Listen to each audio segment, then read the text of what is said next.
นขึ้นโชว์อย่าทำเก่งขับต่อโดยเฉพาะ4ตัวนี้ถ้าขึ้นปุ๊บไม่จอดคือพังยับจำใส่สมองไว้เลย 1. ไฟความร้อนขึ้นหม้อน้ำตันแล้วพี่ฝืนขับฝาสูบโกงแน่จอดเปิดฝากระโปรงรอเย็นแล้วค่อยเช็คอย่าห้าวเปิดตอนร้อนนะมือพอง 2. เอาเบรกมือลงแล้วไฟไม่ดับน้ำมันเบรกรั่วแล้วครับเบรกไม่อยู่ขึ้นมาจะไปเสยท้ายใครเขาจอดเรียกช่างด่วน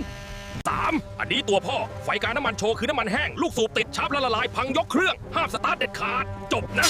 4. รูปแบตโชว์ไม่ใช่แบตหมดแต่ไดชาร์จพังไฟไม่เข้าขืนขับต่อรถจะดับกลางอากาศพวงมาลัยแข็งทื่ออันตรายสุดๆรักรถต้องสังเกตหน้าปัดใครเคยเจอตัวไหนหลอกหลอนบ้างเม้นต์มาสารภาพบาปข้างล่างเดี๋ยวหนูช่วยดู